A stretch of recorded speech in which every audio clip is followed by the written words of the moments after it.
ಮತ್ತೆ ಸ್ವಾಗತ. ನಾವು ಈ ವಾರದ ಮೂಲಕ ಮೂರನೇ ವಾರದ 4ನೇ ಮಾಡ್ಯೂಲ್ನಲ್ಲಿದ್ದೇವೆ. ಈಗ ನಾವು ಮೊದಲು ಆಸಿಲೇಟರ್ಗಳನ್ನು ನೋಡುತ್ತಿದ್ದೇವೆ. ಆಸ್ಕಿಲೇಟರಗಳು ಡ್ಯಾಂಪಿಂಗ್ ಮೆಕ್ಯಾನಿಸಮ್ ಮತ್ತು ಅಥವಾ ಎಕ್ಸಟರ್ನಲ್ ಫೋರ್ಸ್ಡ್ ಹೊಂದಿವೆ. ಮತ್ತು ನಾವು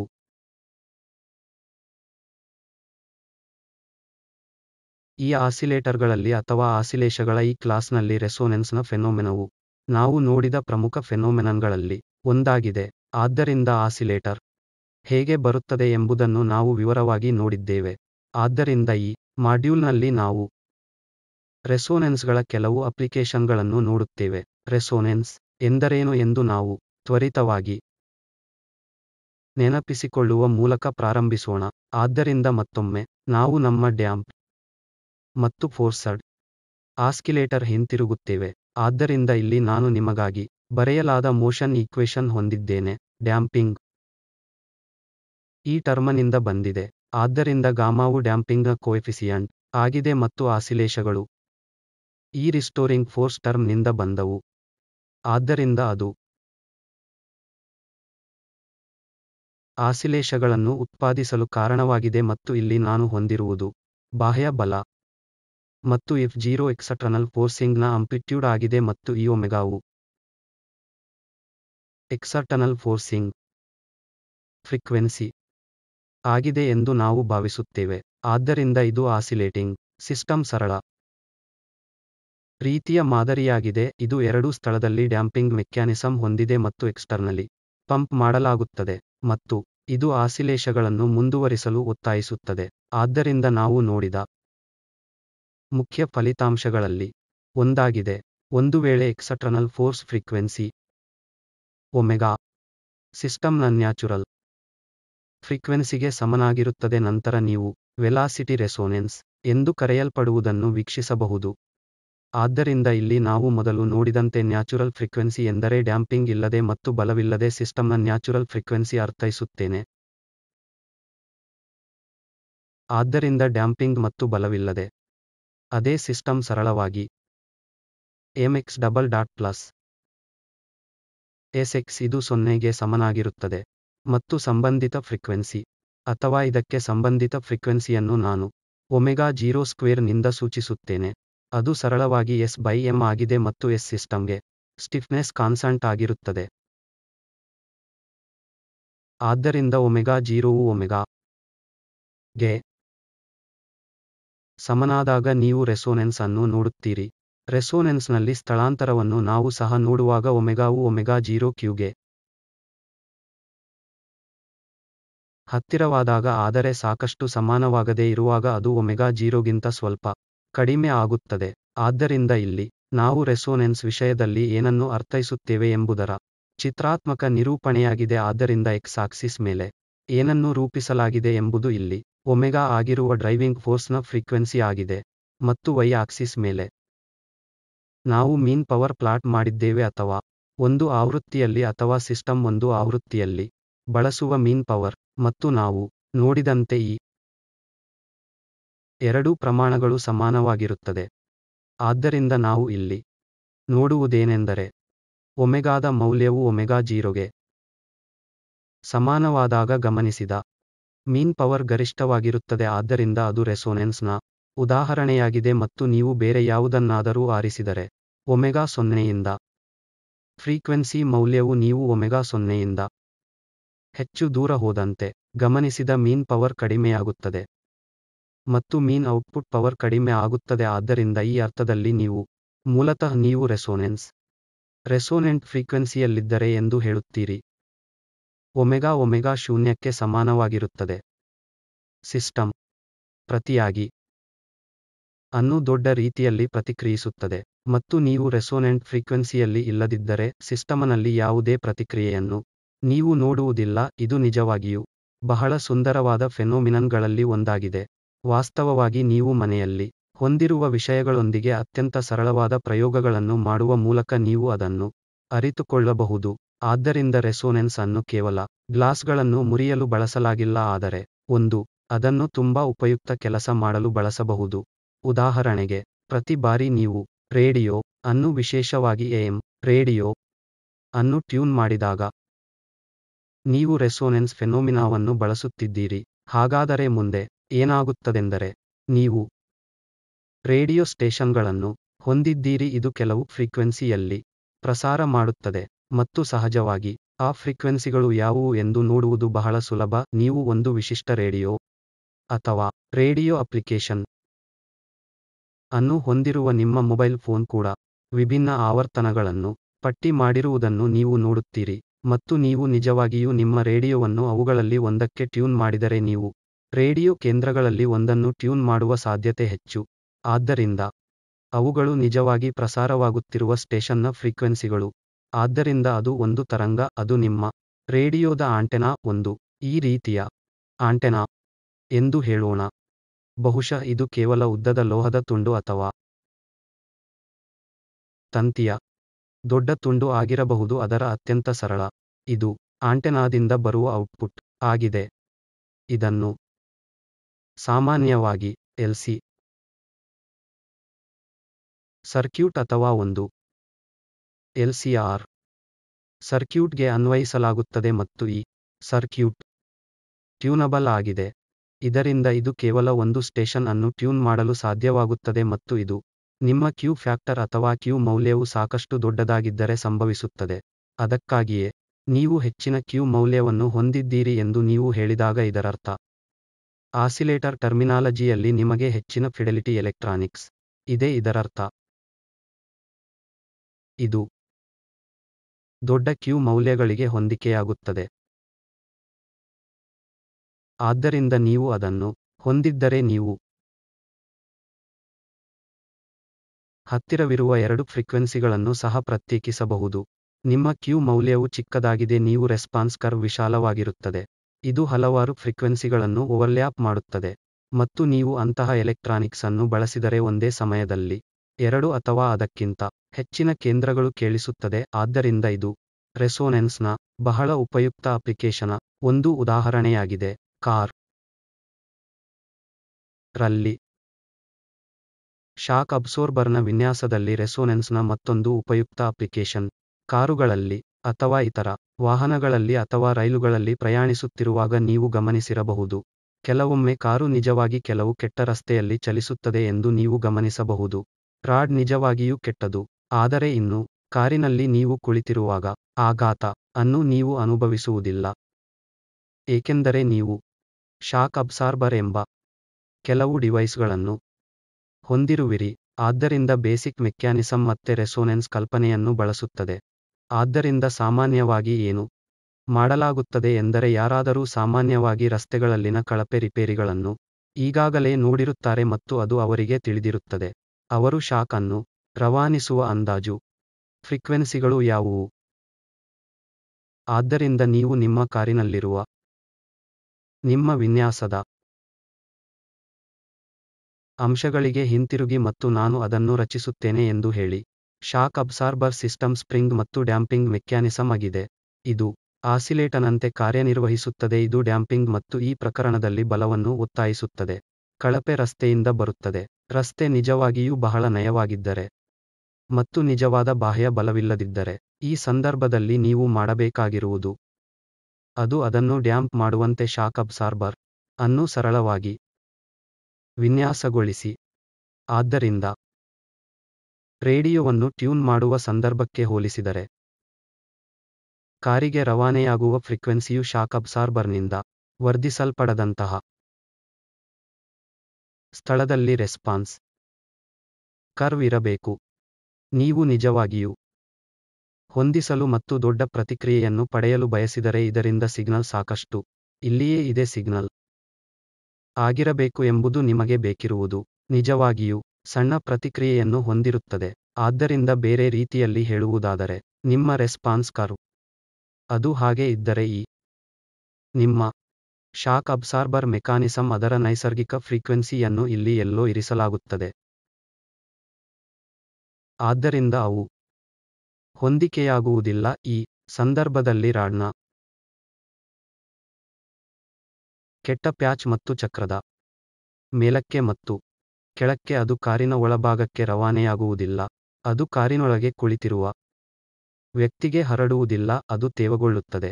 ಆದ್ದರಿಂದ ನೀವು ರೇಡಿಯೋ ಟ್ಯೂನರ್ನಲ್ಲಿ ರೆಸೋನೆನ್ಸ್ ಅನ್ನು ಬಳಸುವ ವಿಧಾನಕ್ಕಿಂತ ವಿಭಿನ್ನವಾದ ರೀತಿಯಲ್ಲಿ ರೆಸೋನೆನ್ಸ್ ಅನ್ನು ಬಳಸುವ ಇನ್ನೊಂದು ಉದಾಹರಣೆಯಾಗಿದೆ.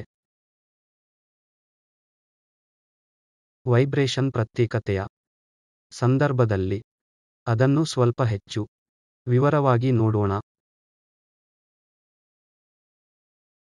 ಆದ್ದರಿಂದ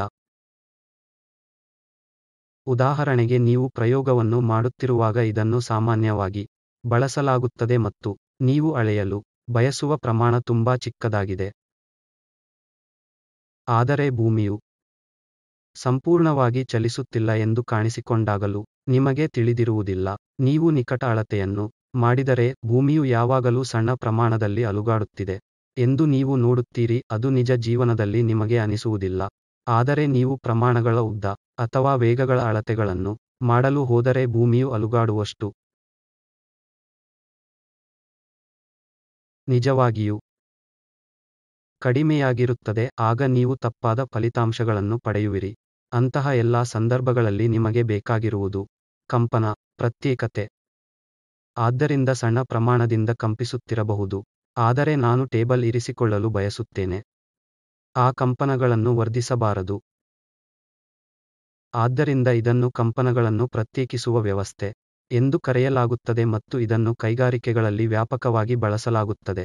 ನೀವು ಪ್ರಯೋಗಗಳನ್ನು ಮಾಡುವ ಅನೇಕ ಪ್ರಯೋಗಾಲಯಗಳಲ್ಲಿ ಪ್ರಮಾಣಗಳನ್ನು ಅಳೆಯುವಾಗ ಇದು ನಿಜವಾಗಿಯೂ ತುಂಬಾ ಚಿಕ್ಕದಾಗಿದೆ. ಅದರ ಮೂಲಭೂತವಾಗಿ ಇದು ಈ ರೀತಿಯದನ್ನು ಒಳಗೊಂಡಿರುತ್ತದೆ. ಆದ್ದರಿಂದ ನೀವು ಹೊಂದಿರುವುದನ್ನು ಇಲ್ಲಿ ಆಧಾರವಾಗಿದೆ. ಇದು ಸಾಕಷ್ಟು ಭಾರವಾಗಿರುತ್ತದೆ ಮತ್ತು ಅಧ್ಯಯನ. ಇದು ನಿಮ್ಮ ನೆಲ ಮಟ್ಟ.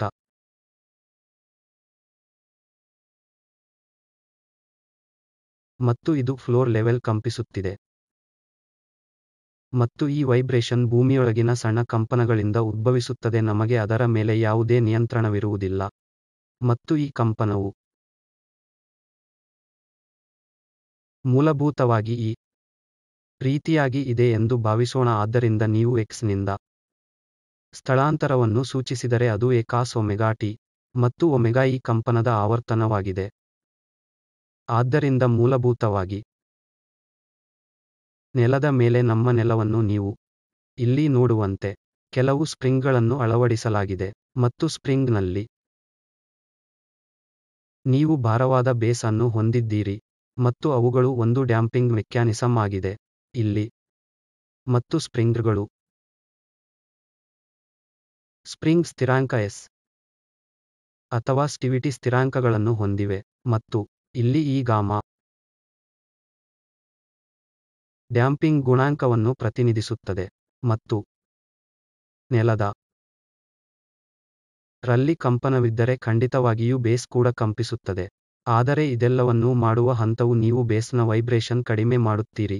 ಆದ್ದರಿಂದ ನೀವು ಅದನ್ನು ಮುಂದುವರೆಸುವ ಮತ್ತು ಅಳತೆಗಳನ್ನು ಮಾಡುವ ಯಾವುದಾದರೂ ಪರಿಣಾಮ ಬೀರುವುದಿಲ್ಲ. ಶಾಕ್ ಅಬ್ಸಾರ್ಬರ್ನಂತಿದೆ. ಆದ್ದರಿಂದ ಎಲ್ಲಾ ಶಾಕ್ಗಳನ್ನು ಮೆಕ್ಯಾನಿಸನ್ನಿಂದ ಹೀರಿಕೊಳ್ಳಲಾಗುತ್ತದೆ. ಅದು ವರ್ಧಿಸುವುದಿಲ್ಲ ಅಥವಾ ಮೇಲೆ ತಲುಪುವುದಿಲ್ಲ.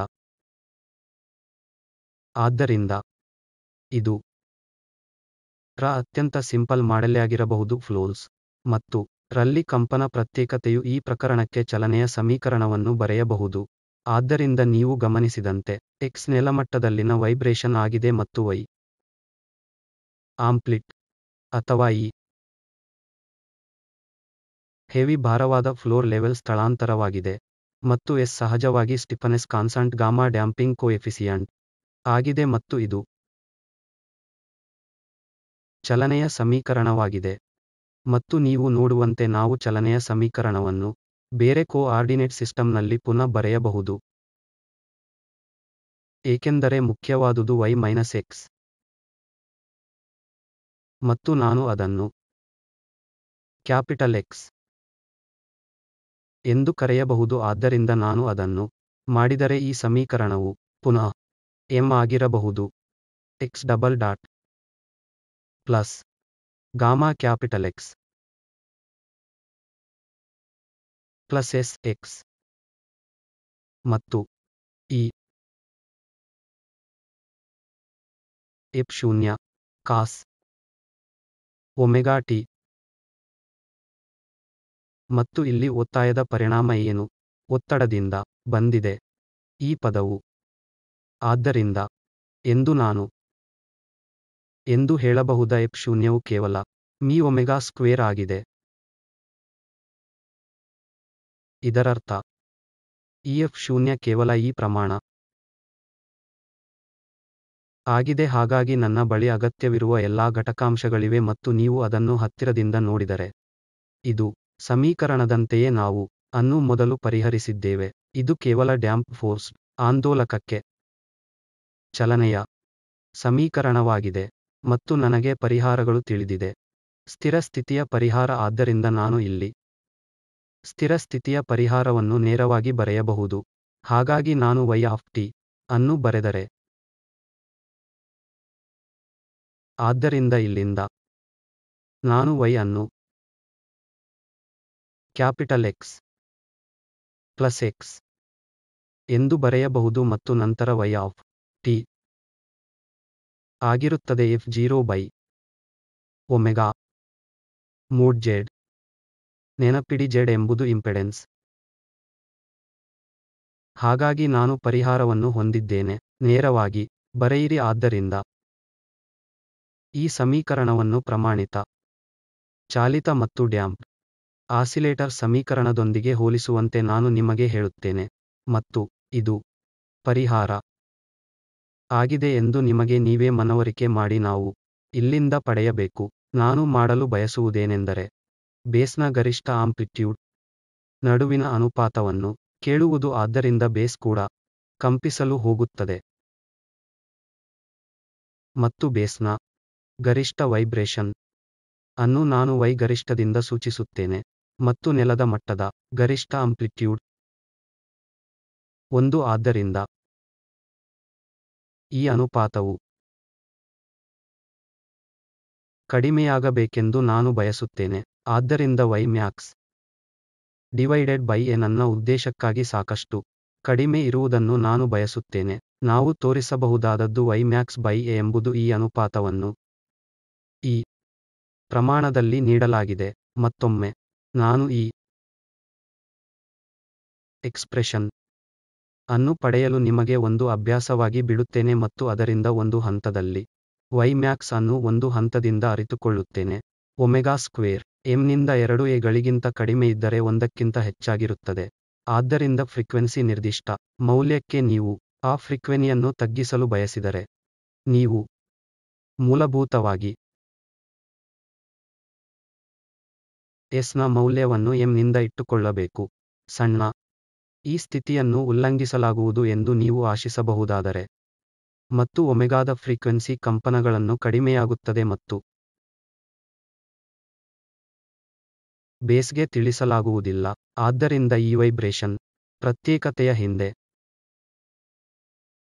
ಮೂಲ ಕಲ್ಪನೆ. ಇದರಲ್ಲಿ ಅನೇಕ ಇತರ ಪರಿಗಣನೆಗಳು ಇವೆ ಆದರೆ ಇದು ವೈಬ್ರೇಷನ್ ಐಸೋಲೇಷನ್ ಸಿಸ್ಟಮ್ ಅರಿತುಕೊಳ್ಳುವ ಅತ್ಯಂತ ಸರಳವಾದ ಮಾರ್ಗವಾಗಿದೆ ಮತ್ತು ಇದರ ಹೃದಯಭಾಗದಲ್ಲಿ ನಮ್ಮ ಸರಳವಾದ ಡ್ಯಾಂಪ್ ಮತ್ತು ಫೋರ್ಸಡ್ ಆಕ್ಸಿಲೇಟರ್ ಆಗಿವೆ. ಮತ್ತು ನೀವು ಸುತ್ತಲೂ ನೋಡಿದರೆ ರೆಸೊನೆನ್ಸ್ನ ಹಲವು ಉದಾಹರಣೆಗಳನ್ನು ನೋಡುತ್ತೀರಿ. ಇದನ್ನು ಪರಮಾಣು ಮ್ಯಾಗ್ನೆಟಿಕ್ ರೆಸೊನೆನ್ಸ್ NMR ನಂತಹ ವಿಷಯಗಳಲ್ಲಿ ಸಾಕಷ್ಟು ಬಳಸಲಾಗುತ್ತದೆ. ಅನೇಕ ವೈದ್ಯಕೀಯ ಸಾಧನಗಳು. ಆದ್ದರಿಂದ ರೆಸೊನೆನ್ಸ್ನ ಕಲ್ಪನೆಯು ಜೀವನದ ಅನೇಕ ಹಂತಗಳಲ್ಲಿ ಬಹಳ ಉಪಯುಕ್ತವಾಗಿದೆ. ಹೆಚ್ಚಿನ ಸ್ಥಳಗಳಲ್ಲಿ ಕೆಲವು ಸಾಧನದ ಕೇಂದ್ರಭಾಗದಲ್ಲಿ ನೀವು ಬಹುಶಃ ರೆಸೊನೆನ್ಸ್ ಮತ್ತು ಕ್ರಿಯೆಯನ್ನು ನೋಡಬಹುದಾದ್ದರಿಂದ ನಾನು ನಿಮ್ಮನ್ನು ನಿಮ್ಮ ಸುತ್ತಲೂ ನೋಡಲು ಒತ್ತಾಯಿಸುತ್ತೇನೆ. ಸಾಮಾನ್ಯವಾಗಿ ಲಭ್ಯವಿರುವ ಕೆಲವು ವಿಷಯಗಳೊಂದಿಗೆ ಒಂದು ತ್ವರಿತ ಪ್ರಯೋಗವನ್ನು ಮಾಡೋಣ. ಹಾಗಾಗಿ ನನಗೆ ಸೆಲ್ ಫೋನ್ ಇದೆ. ಅದು ನನಗೆ ವೇರಿಯೇಬಲ್ ಫ್ರೀಕ್ವೆನ್ಸಿಗಳನ್ನು ಉತ್ಪಾದಿಸುತ್ತದೆ ಮತ್ತು ನನ್ನ ಬಳಿ ಈ ಖಾಲಿ ಬಾಟಲ್ ಇದೆ. ನೀವು ಯಾವುದೇ ಖಾಲಿ ಬಾಟಲಿಯನ್ನು ತೆಗೆದುಕೊಂಡು ಅದರಲ್ಲಿ ರೆಸೊನೆನ್ಸ್ನ ಯಾವುದೇ ಸುಳಿವನ್ನು ನಾವು ನೋಡಬಹುದಾದರೆ ಹಾಗಾಗಿ ನಾನು ಇದನ್ನು ಮಾಡಲಿದ್ದೇನೆ. ಆದ್ದರಿಂದ ಈ ಬಾಟಲ್ ಖಾಲಿಯಾಗಿದೆ. ಆದ್ದರಿಂದ ಬಾಟಲ್ನೊಳಗಿನ ಗಾಳಿಯ ಅಣುಗಳು ಮತ್ತು ಅವುಗಳಲ್ಲಿ ಪ್ರತಿಯೊಂದೂ ಮುಕ್ತವಾಗಿದೆ ಆದ್ದರಿಂದ ನಾನು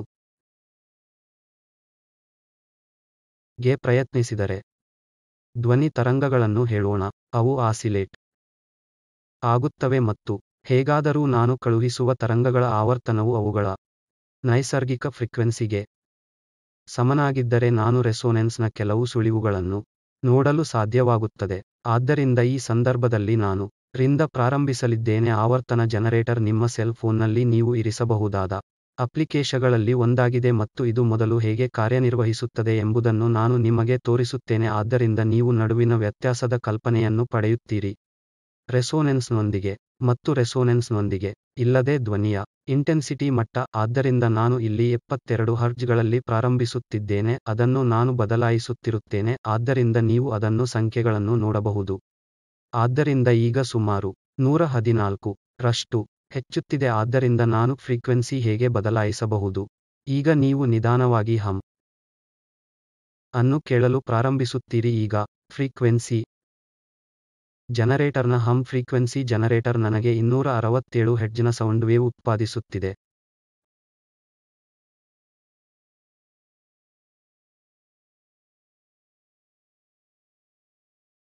ಆದ್ದರಿಂದ ಇದು ಸುಮಾರು 320. ಮತ್ತು ಆದ್ದರಿಂದ ನಾನು ಏನು ಮಾಡಲಿದ್ದೇನೆಂದರೆ ಈ ಬಾಟಲಿಯನ್ನು ಇಲ್ಲಿ ಬಳಸಿ ಮತ್ತು ನಾನು ಅದನ್ನು ಮಾಡಬಹುದಾ ಎಂದು ನೋಡುತ್ತೇನೆ. ಹಾಗಾಗಿ ಫ್ರೀಕ್ವೆನ್ಸಿಯನ್ನು ಬದಲಾಯಿಸುತ್ತೇನೆ. ಧ್ವನಿಯು ಮೂಲತಃ ಸೆಲ್ ಫೋನ್ನ ಕೆಳಭಾಗದಿಂದ ಬರುತ್ತದೆ ಮತ್ತು ಅದನ್ನು ನೇರವಾಗಿ ಈ ಬಾಟಲ್ಗೆ ನಿರ್ದೇಶಿಸಲಾಗಿದೆ. ಆದ್ದರಿಂದ ಸೌಂಡ್ ವೇವ್ ಫ್ರೀಕ್ವೆನ್ಸಿ ಮತ್ತು ಈ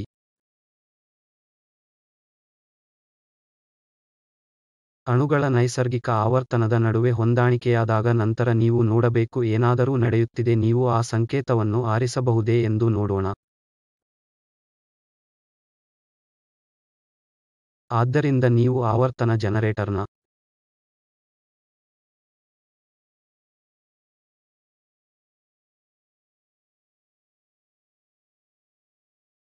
ಹಮ್ ಅನ್ನು ಕೇಳಲು ಪ್ರಾರಂಭಿಸಬಹುದು. ಆದ್ದರಿಂದ ಇದು ಸುಮಾರು 200 ಈಗ ಸುಮಾರು 270 ರ ಸುಮಾರಿಗೆ ಆಗಿದೆ.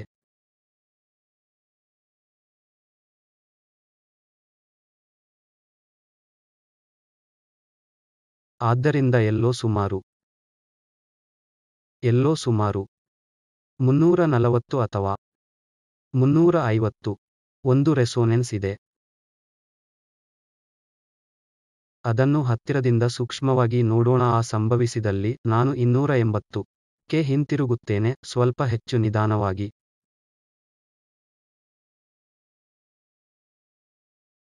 ಹಾಗಾಗಿ ನಾನು 337 ನಲ್ಲಿದ್ದೇನೆ. ಒಂದು ಈಗ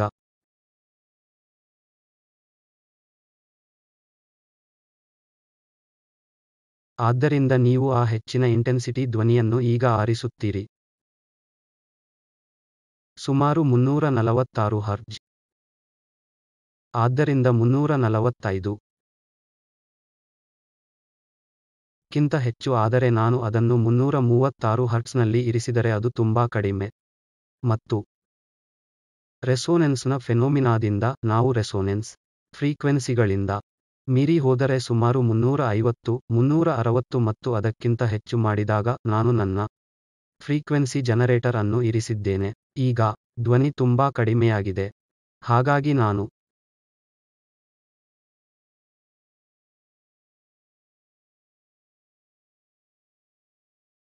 ಫೋನ್ ಅನ್ನು ಪ್ರತ್ಯೇಕಿಸಿದರೆ ಅದರ ಇಂಟೆನ್ಸಿಟಿ ಹೆಚ್ಚು ಅಲ್ಲ, ಆದರೆ ನಾನು ಅದನ್ನು ಇಲ್ಲಿ ಇರಿಸಿದರೆ ಅದು ಸ್ವಲ್ಪಮಟ್ಟಿಗೆ ಇರುತ್ತದೆ ಎಂದು ಮತ್ತೊಮ್ಮೆ ತೋರಿಸುತ್ತೇನೆ. ಮತ್ತು ನಾನು ಮತ್ತೆ ಫ್ರೀಕ್ವೆನ್ಸಿ ಬದಲಾಯಿಸಿದರೆ ಇದು ಈ ಬಾಟಲ್ ಒಳಗೆ ಗಾಳಿಯ ಅಣುಗಳನ್ನು ಕಡಿಮೆ ಮಾಡುತ್ತಿದೆ. ನೈಸರ್ಗಿಕ ಆವರ್ತನವು ಸುಮಾರು 340 ಎಲ್ಲೋ ಇದೆ, 345 ಹರ್ಟ್ಜ್ ಅಥವಾ ಅದಕ್ಕಿಂತ ಹೆಚ್ಚು. ಮತ್ತು ನಾನು ಒಂದೇ ಫ್ರೀಕ್ವೆನ್ಸಿಯ ಧ್ವನಿ ತರಂಗಗಳನ್ನು ಕಳುಹಿಸಿದಾಗ ಇಂಟೆನ್ಸಿಟಿ ಸಾಕಷ್ಟು ಹೆಚ್ಚಿದ್ದರೆ ರೆಸೋನೆನ್ಸ್ ಸಂಭವಿಸುವುದನ್ನು ನೀವು ನೋಡುತ್ತೀರಿ. ಅದು ಬಾಟಲಿಯನ್ನು ಎಸೆಯಬಹುದು ಅಥವಾ ಬಾಟಲಿಯನ್ನು ಮುರಿಯಬಹುದು. ಆದರೆ ಇವು ಒಂದು ರೀತಿಯ ಸರಳ ಪ್ರಯೋಗಗಳಾಗಿವೆ. ನೀವು ಒಂದು ರೀತಿಯ ರೆಸೊನೆನ್ಸ್ಗಾಗಿ ಪರಿಶೀಲಿಸಬಹುದು. ವಾಸ್ತವವಾಗಿ ನೀವು ಹೆಚ್ಚು ಪರಿಮಾಣಾತ್ಮಕವಾಗಿರಲು ಬಯಸಿದರೆ ನೀವು ಮಾಡಬೇಕಾದದ್ದು ಕೇವಲ ಧ್ವನಿಯ ಇಂಟೆನ್ಸಿಟಿಯನ್ನು ದಾಖಲಿಸುವುದು ಮತ್ತು ರೆಸ್ಪಾನ್ಸ್ ಕರ್ವ್ನಲ್ಲಿ ರೆಸೊನೆನ್ಸ್ ಮಾದರಿಯನ್ನು ನೀವು ಮತ್ತೆ ನೋಡುತ್ತೀರಿ.